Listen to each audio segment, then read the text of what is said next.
আজ যদি তুমি একটা টাকাও আয় করতে না পারো, এই ঘরটার মানুষগুলো কি তখনও তোমার কথা শুনবে?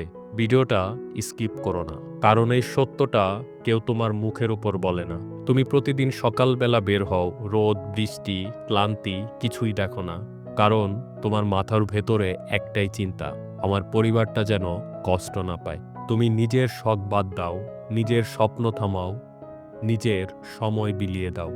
কিন্তু প্রশ্ন হলো, এই পরিবারটা কি সবসময় তোমার পাশে থাকবে? যতদিন তোমার হাতে টাকা আছে, ততদিন তোমার কথার দাম আছে। তোমার সিদ্ধান্ত গুরুত্বপূর্ণ, তোমার মতামত শোনা হয়। কিন্তু যেদিন তোমার পকেটটা শূন্য হবে, সেদিন দেখবে তোমার কথা আর কেউ শুনছে না। তোমার উপস্থিতি বিরক্তিকর লাগছে। সেদিন তুমি পরিবারেরই মানুষ নও, তুমি তখন সমস্যা।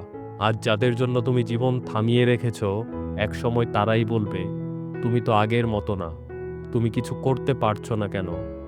অমুকের ছেলেটাকে দেখো। সেদিন কেউ মনে রাখবে না তুমি কত রাত না ঘুমিয়ে কাটিয়েছ, কত কষ্ট চুপচাপ সহ্য করেছ। এই সমাজের সব থেকে নির্মম নিয়মটা কি জানো? শূন্য পকেটে মানুষের সম্মান নেই। ভালোবাসা থাকে, কিন্তু শুধু শর্ত সাপেক্ষে। মানুষ পাশে থাকে যতদিন তুমি তার কাজে আসো। তাই শোনো, পরিবারকে ভালোবাসো, কিন্তু নিজেকে শেষ করে দিও না। সময় দাও, কিন্তু নিজের ভবিষ্যৎ ধ্বংস করে না। কারণ আজ তুমি শক্ত না হলে কাল কেউ তোমার জন্য শক্ত হবে না। নিজের স্কিল বানাও, নিজের আয় তৈরি করো, নিজের অবস্থান শক্ত করো। কারণ আজ তুমি পরিবার আগলে রেখেছ, কাল তোমাকে আগলে রাখবে শুধু তোমার সামর্থ্য। এই কথাগুলো কষ্ট লাগলে কমেন্টে সত্য লিখে যাও। আর যদি জীবনে একবারও শূন্য পকেটের কষ্ট ফিল করে থাকো, এই ভিডিওটা শেয়ার করো।